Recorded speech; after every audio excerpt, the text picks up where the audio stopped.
नमस्कार व्यक्तियों, आप सभी का स्वागत है सेठ श्री सूरजमल तापड़िया संस्कृत आचार्य महाविद्यालय के ज्ञान वैविध्य यूट्यूब चैनल पर।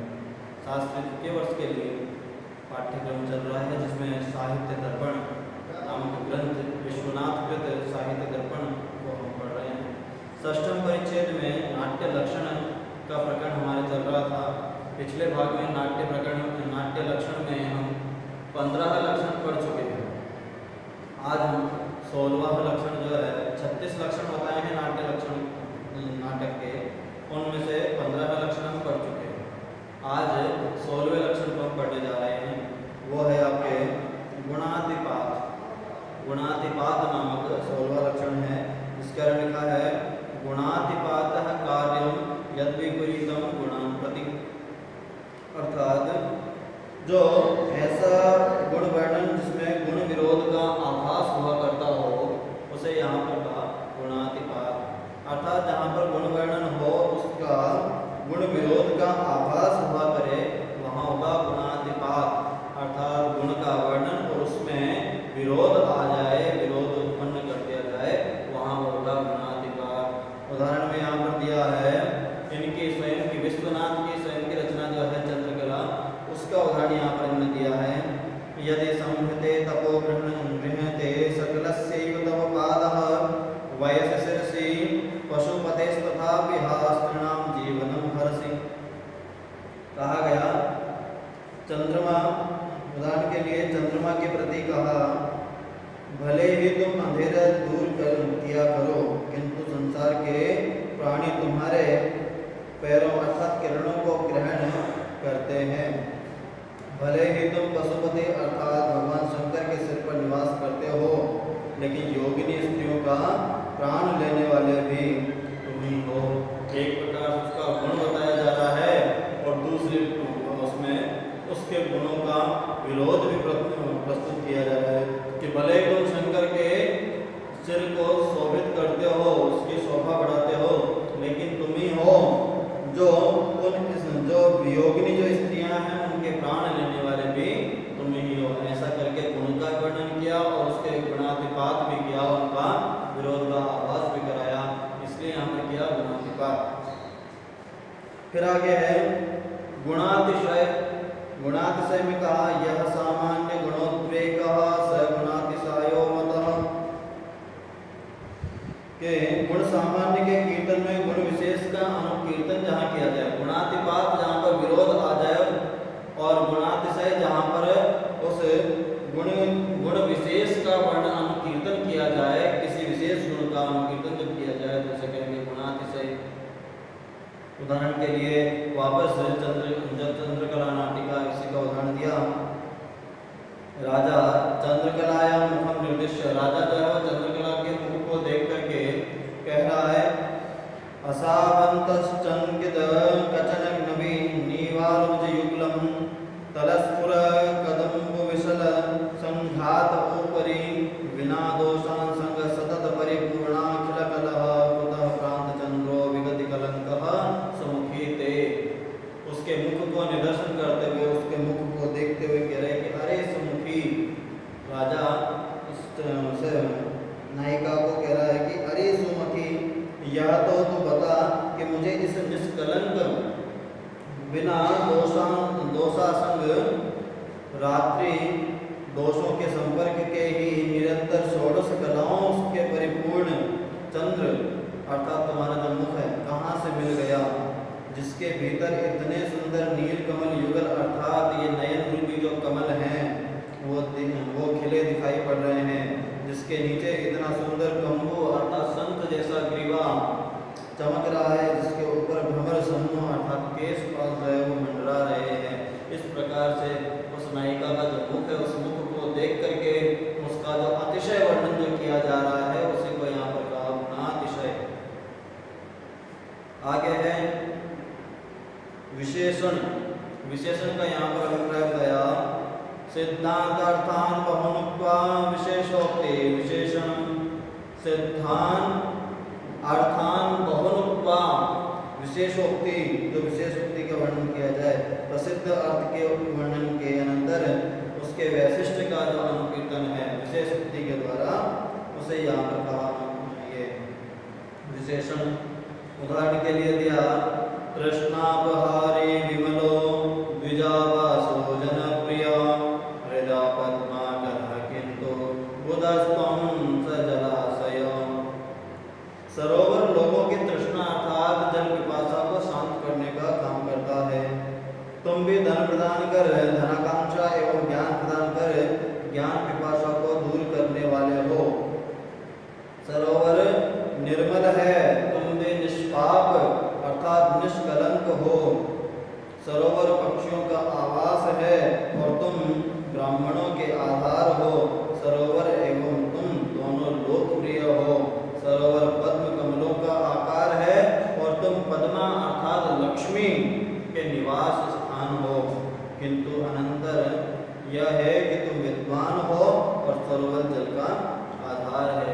तो इस प्रकार की सूक्ति के द्वारा, इस प्रकार की उक्ति के द्वारा मानो किसी राजा का वर्णन किया हो, राजा को किसी सरोवर की विशेषता देकर बताया हो कि जिस प्रकार से सरोवर लोगों की जल पिपासा को दूर करता है, वैसे ही हे राजन, तुम लोगों की जो धन आकांक्षा है उस आकांक्षा की पूर्ति करते हो, अर्थात लोगों को जो चीज की अभिलाषा है वो तुम पूरी कराते हो। सरोवर निर्मल है और तुम निष्पाप हो, अर्थात दोनों में समानता दिखा रहे हैं। सरोवर पक्षियों को आवाज देता है और तुम धन जो लक्ष्मी है उसे निवास स्थान के रूप में रखते हो। सरोवर पद्म कमलों का आकार है और तुम पद्मा अर्थात लक्ष्मी को तुम अपने यहाँ पर आवाज देते हो। वो पक्षियों को आवाज देता है, तुम ब्राह्मणों को आवाज देते हो।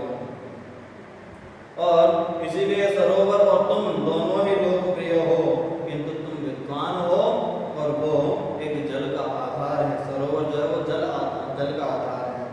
तो इस प्रकार का विशेषण किया और उसे यहाँ पर सूक्ति के द्वारा जो एक अलग विशेषोक्ति जो की गई उसे यहाँ पर विशेषण के रूप में बताया है। आगे का निरुक्ति के लिए कहा, पूर्व सिद्धार्थ कथनम निरुक्त्यते कीर्त्यते। पूर्व सिद्धार्थ कथनम, जो पूर्व सिद्ध अर्थ का वर्णन जो करना है उसे यहाँ का निरुक्ति अर्थात पहले जो कोई बात बताई गई है उसी का अनुकीर्तन करना।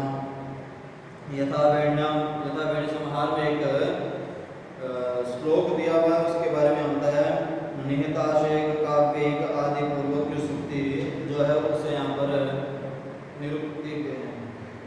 निरुक्ति के रूप में बताया गया है, जो कि पहले ही वेणी संहार के बारे में वर्णन किया हुआ है। अब यहाँ पर कहा कि सिद्धि क्या है, तो सिद्धि के लिए बताया, बहुनाम कीर्तनम सिद्धिर अभिप्रेतार्थ सिद्धये। सिद्धि का वर्णन किया कि यद्विदर्थम कर्मराजस्य यश्च शेषस्य विक्रमः पृथिव्या रक्षणे राजन् अनेकत्र त्वत्स्थितम्। सिद्धि का रक्षण किया, एक अभिप्रेत अर्थ की सिद्धि के लिए अनेक अभिप्रेत अर्थों का वर्णन किया जाए। एक अर्थ आपको स्पष्ट करना है, लेकिन उसको बताने के लिए और उसके साथ अभिप्रेत अर्थ जो है उनको दिखाया जाए। तो उदाहरण में दिया कि महाराज पृथ्वी के रक्षण में जो भी कूर्मावतार विष्णु का वीर्य अर्थात बल है और जो भी शेषनाग का विक्रम है वह सब आप में ही एकत्रित है। बताना यह था कि हे राजन, आप सभी चीजों में सभी गुण आपके अंदर एकत्र हैं, अर्थात सभी गुण आपके अंदर समाये हुए हैं। लेकिन दूसरे विभिन्न अर्थों को दिखा करके, जैसे कि भगवान विष्णु पृथ्वी के रक्षण में समर्थ हैं और शेषनाग जो पूरी पृथ्वी को अपने फन पर स्थिर रखने में सक्षम है, वैसे आप भी इस पृथ्वी पर सब कुछ आपके अंदर समाहित है, एकत्र है। ऐसा यहाँ पर अर्थ किया, उसे यहाँ पर कहा गया सिद्धि। आगे कहा गया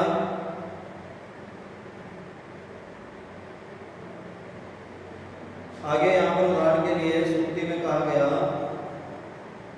आगे जो आपका वर्णन वो किया भ्रंश का। भ्रंश के लिए बताया, दृप्तादिनाम भवेत् भ्रंशो वाच्यार्यन्तरद्वयत् यथा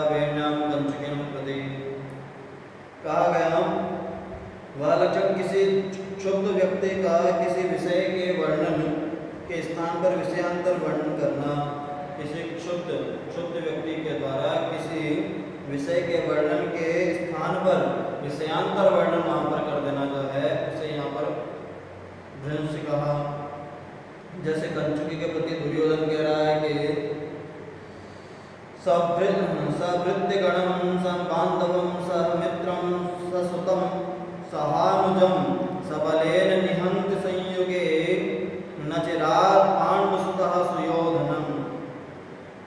उदाहरण के लिए कंचुकी को दुर्योधन ने कहा, अब जल्दी ही संग्राम में जो पांडुपुत्र युधिष्ठिर भीम अर्जुन आदि है अपने बल अर्थात पराक्रम से भृत्यगण मंत्रीगण बंधु मित्र गण पुत्र और जो छोटे भाइयों के साथ दुर्योधन को शीघ्र ही मार डालेंगे।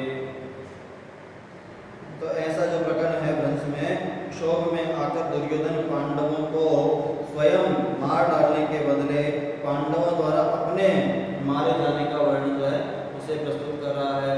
शत्रु पक्ष के लिए तो ये करना चाहिए कि मैं शत्रुओं को मार दूंगा, लेकिन क्षोभ के कारण क्षुब्ध होने के कारण दुखी होने के कारण दुर्योधन कह रहा है कि अब कि जल्दी ही संग्राम में जो पांडु पुत्र भीम युधिष्ठिर आदि जो हैं वो मेरे भृत्यगणों को बंधुओं को मित्रों को सहचरों को सबको और स्वयं मुझे भी शीघ्र ही संग्राम में मार डालेंगे। ऐसा जब क्षुब्ध होकर के बोल रहा है उसे यहाँ पर कहा गया भ्रंश के रूप में। अब कहा गया विपर्यय। विपर्यय के बारे में बताया यहाँ पर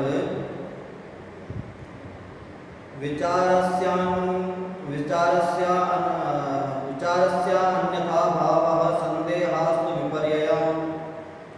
जहाँ पर जिसे संदेह के कारण पूर्ण विचार का परिकीर्तन कहा जाता है उसे विपर्यय कहा। जिसे संदेह के कारण पूर्व विचार का परिवर्तन कहा गया। उदाहरण के लिए दिया मत्वा लोक मदातारं संतोषय्य कथामति त्वयि राजनी ते राजन न तथा व्यवसायिनः। महाराज वे लोग जो यह सोच कर कि कोई भी ऐसा नहीं है जो दान दे सके संतोष साधन कर चुके थे, तब आपके रहते अपना निश्चय बदल चुके हैं। तो यहाँ पर क्या है, संदेह के कारण जो पूर्ण विचार था उसका परिवर्तन करना। जो साधु महात्मा थे वो सब जगह भटके कि कहीं कुछ मिल जाएगा, लेकिन वो निश्चय कर चुके हैं कि उन्हें कहीं से कुछ भी प्राप्त नहीं होगा। उन्हें जो भिक्षा आदि दान आदि मिलता है वो कहीं से भी नहीं मिलेगा। लेकिन हे राजन, आपके आ जाने से उन सबका जो विचार है वो परिवर्तित हो चुका है, अर्थात उन्हें वापस आशा लग गई है कि अब हमें दाता जो है वो आ चुका है।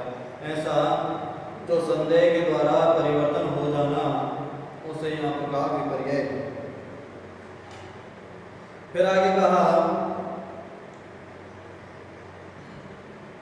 दाक्षिण्य। दाक्षिण्य के लिए कहा दाक्षिण्यं चेट्या वाचा परिचितानुवर्तनम, जिसे चेष्टा अथवा वाणी द्वारा परिचित के अनुवर्तन वर्णन में देखा जाता हो। चेष्टा या फिर वाणी के द्वारा, अपनी चेष्टा जो है या फिर वाणी है उसके द्वारा परिचित के अनुवर्तन का वर्णन पता चले। अनुवर्तन मतलब उसके बारे में कुछ बताया जा रहा हो। जैसे कि यहाँ पर वाचा यथा प्रसादय परिमलंकां राजा तुम हि विभीषण आर्येण तस्य च न विघ्नः सिद्धिमन्तरः। कहा राक्षस राज विभीषण, अब तुम राजा हो, लंका की राजधानी अब तुम्ही से शोभित होगी। भला आर्य राम का अनुग्रह हो और कार्य सिद्धि के बिना कोई विघ्न पड़ जाए, ऐसा नहीं हो सकता। अर्थात दाक्षिण्य के लिए यहाँ पर उदाहरण दिया कि वाणी और परिचितानुवर्तनात्मक दाक्षिण्य जो स्पष्ट है वही यहाँ पर उसी प्रकार की जो चेष्टा है उसी को यहाँ पर दाक्षिण्य नाम से कहा गया। क्योंकि विभीषण रावण के मरने का विभीषण को राज मिलना है ऐसा राम वचन दे चुके हैं। उसी के लिए कहा कि राक्षस राज विभीषण, अब तुम लंका के राजा हो, अब राजधानी वो तुमसे सुशोभित होगी। और भगवान राम के रहते भगवान राम का जिसने अनुग्रह प्राप्त कर लिया तो कार्य सिद्धि होने के बिना अर्थात कार्य सिद्धि में किसी प्रकार का विघ्न नहीं आएगा। जो उन्हें कह दिया वो तो पूर्ण होगा ही। उस अर्थ में यहाँ पर अनुकीर्तन जो है परिचित का उसे यहाँ पर कहा गया दाक्षिण्य। आगे है अनुनय। वाक्य अनुनयो भवेद अर्थस्य साधनम। अनुनय का जैसे स्निग्ध वचनों द्वारा अभिप्रेत अर्थ का साधन किया जाना। जैसे कि कृपाचार्य के द्वारा वेणी संहार में अश्वत्थामा के लिए कृपाचार्य ने कहा दिव्यास्त्र ग्राम कोविदे भरद्वाज तुल्य पराक्रमे किम न संभाव्यते त्वयि।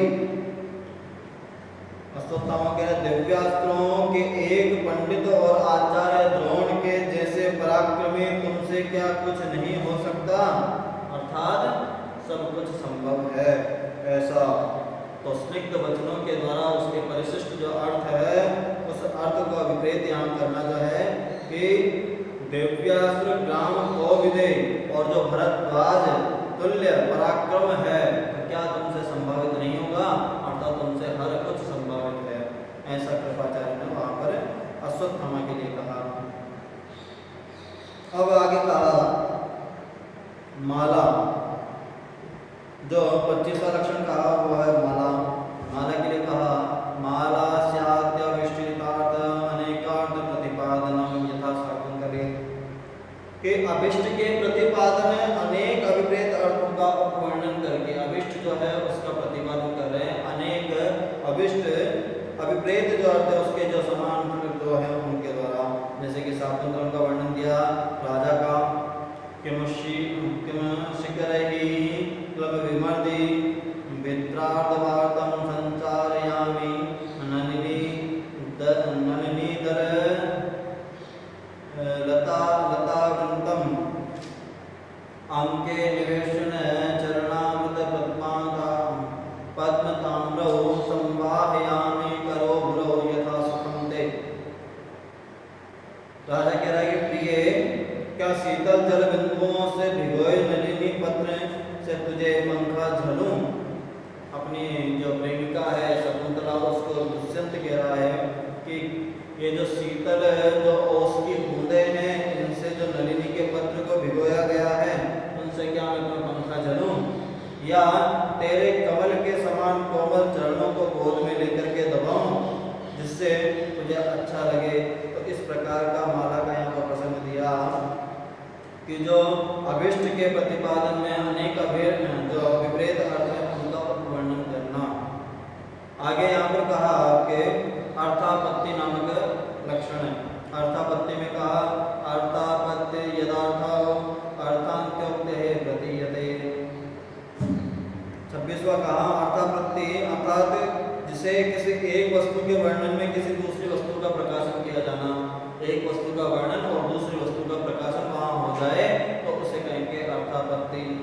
जैसे वेण्या में ही कहा द्रोणो अश्वत्थामनं राज्ये अभिषेक्तुम् इच्छति कथयन्तं कर्णं प्रति। राजा साधुअंगराजः साधु कथमन्यताम् दत्त्वा वयं सोऽथिरथो वद्यमानं किरीटिनां सिन्धुराजमपक्षेते नैवं चेत् कथम अन्यथा। और द्रोणाचार्य अश्वत्थामा को राज्य पर अभिषिक्त करना चाहते थे ऐसा कहने वाले कर्ण के प्रति राजा कहता है। दुर्योधन कह रहा है अंगराज बहुत ठीक कहा तुमने, बहुत अच्छा। वे अतिरथ आचार्य द्रोण सिंधुराज अर्थात जयद्रथ को स्वयं अवदान देकर भी क्यों कर चुपचाप बैठे रहे जबकि अर्जुन सिंधुराज को मार रहा था। ऐसा वहां पर प्रकट करना।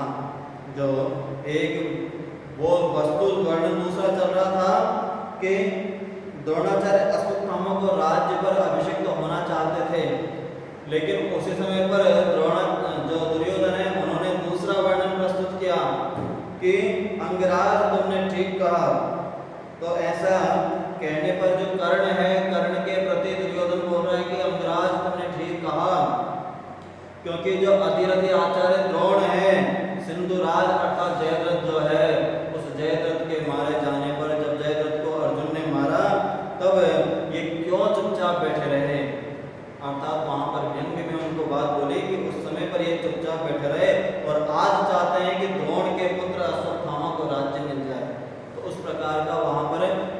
प्रकरण चल रहा था उसमें दूसरे प्रकरण को उन्होंने जोड़ दिया, बात कुछ और चल रही थी उसमें उस बात से इनडायरेक्ट में दूसरे तरीके से कोई दूसरी बात को उन्होंने वहाँ पर बोला, जिस और उसे कहा यहाँ पर अर्थापत्ति। एक विषय प्रकरण चल रहा है उसमें कोई दूसरी विषय वस्तु को जोड़ देना, वो है अर्थापत्ति। आगे कहा ग्रहण। ग्रहण कहा दूषणोद्घोषणायां तु भर्त्सना ग्रहणं तु तत् यथा तत्रैव कर्णं प्रति। वहीं पर कहा है कर्ण के प्रति अर्थात गणि संहार में असत्थामा जो है वो कर्ण के लिए कह रहा है। इसका ग्रहण का मतलब होता है, ग्रहण का मतलब दोषात घोषणा होने पर भर्त्सना का प्रकाशन करना। जब दोष का पता चल जाए तो उस भर्त्सना का प्रकाशन करना। उदाहरण के लिए गणि संहार में कर्ण के लिए कह रहा है अश्वत्थामा।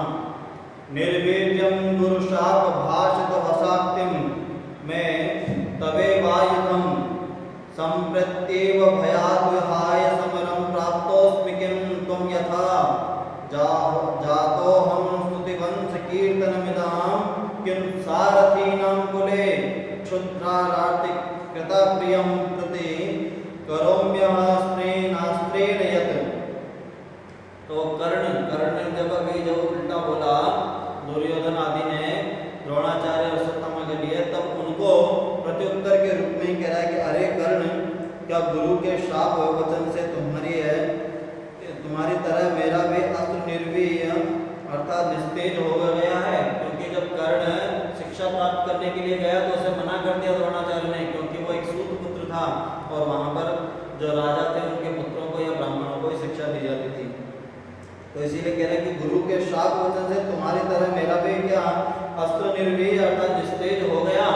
क्योंकि कर्ण को गुरु का श्राप मिला हुआ था। जब वो एक ब्राह्मण के वेश में जा करके और गुरु के पास उन्होंने शिक्षा प्राप्त की, लेकिन जब गुरु विश्राम कर रहे थे कर्ण की गोद में अपना सिर रख करके, तब कर्ण को पैर पर किसी कीड़े ने बहुत जोर से काटा, उसका खून बहने लगा। लेकिन कर्ण इसलिए नहीं चिल्लाया, इसलिए नहीं उठा कि कहीं गुरु जी की आंख ना खुल जाए। लेकिन जब खून बहता बहता गुरु जी के शरीर के नीचे गया तब उन्हें आभास हुआ, तो वो उठे और पूछा कि तुम अपना परिचय मुझे सच सच बताओ, क्योंकि अगर तुम ब्राह्मण होते तो दर्द को इतना सहन नहीं कर सकते थे, तुम जरूर कोई ना कोई क्षत्रिय हो।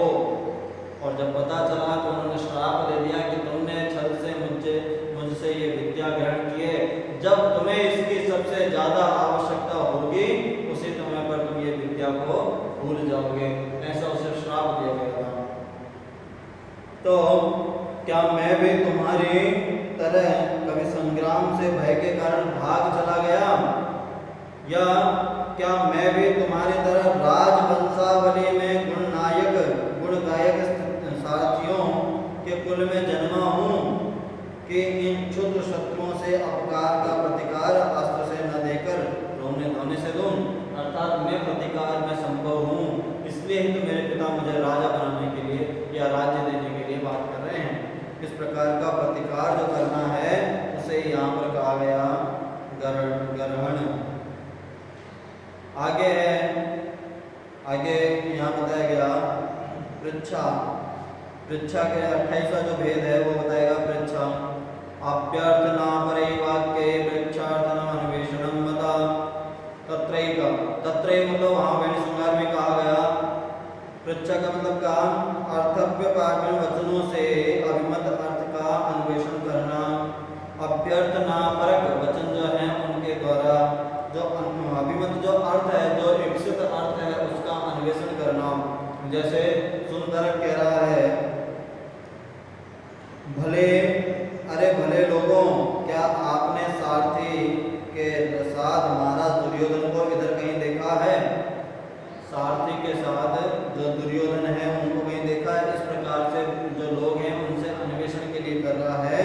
तो अभ्यर्थना परक वचनों से वहाँ पर दुर्योधन को खोज के लिए अन्वेषण करने के लिए जो पूछ रहा है उसे कहा है पृच्छा। आगे कहा प्रसिद्ध लोक सिद्धार्थ रुष्टैकर्थ साधनम। आगे जो है प्रसिद्धि नामक लक्षण जो है उसका कह रहे हैं कि जिससे किसी उत्कृष्ट और लोक प्रसिद्ध अर्थ के आधार पर किसी अभिमत अर्थ के साधन करना जो है, लोक प्रसिद्ध या उत्कृष्ट जो है उसके आधार पर किसी अभिमत अर्थ का अनुवाचन करना जो है उसे यथा विक्रमोर्वश्याम सूर्या चंद्रमसो यस्य मातामह पितामहो स्वयं कृतः पतिर्वाप्याम उर्वश्याम च भुवाचय। इस प्रकार से कहा, राजा मैं पूछ रहा हूँ कि मैं वह हूँ जिसके मातामह और पितामह सूर्य और चंद्र हैं और जिस उर्वशी और पृथ्वी दोनों ने अपना पति वर्ण किया है। तो वहाँ पर उसने कहा प्रसिद्ध और लोक प्रसिद्ध अर्थ जो उसके द्वारा कि मेरे जो मातामह पितामह है वो सूर्य चंद्र जैसे हैं और उर्वशी और पृथ्वी दोनों ने अपना पति वर्ण किया है मुझे, तो वैसा मैं हूँ, पृथ्वी का भी वर्णीय हूँ और उर्वशी का भी। इस प्रकार का प्रसंग में प्रसिद्ध को यहाँ दिखाया। अब तीसरा जो है वो है सारूप्य। उसे कहा सारूप्य अनुरूपस्य सारूप्या शोभ वदनम यथा वैन्यम। सारूप्य का कहा किसी पूर्वानुभूत वस्तु का मन क्षोभ कारक सारूप्य वर्णन करना। किसी पूर्वानुभूत जो पहले अनुभूत किया है उस वस्तु का मन क्षोभ कारक सारूप्य वर्णन। उदाहरण दिया वेणी संहार का, दुर्योधन भ्रांत्या भीमं प्रति युधिष्ठिरा, दुरात्मना दुर्योधन हतः इत्यादि। जो युधिष्ठिर है उसको भ्रांति हो गई है, दुर्योधन मतलब भीम को, दुर्योधन की भ्रांति से भीम के प्रति कहता है, उसे लगता है कि सामने दुर्योधन है, था भीम, लेकिन भ्रांति से दुर्योधन को जो बात कहती है भीम को बोला और उसमें उसे ही कहा दुरात्मना दुर्योधन हतः इत्यादि। तो दुष्ट नीच दुर्योधन इत्यादि जो कहा वो भीम को कह दिया उन्होंने भ्रांतिवश। तो जो संविधान का सौंदर्य रूप जो है वो सारूप्य नामक यहाँ पर नाट्य लक्षण किया। अब इसके बाद है आपके 31वां नाट्य लक्षण है संक्षेप। इनके बाद में हम आगे अगले भाग में पढ़ेंगे। आज के लिए इतना ही, धन्यवाद।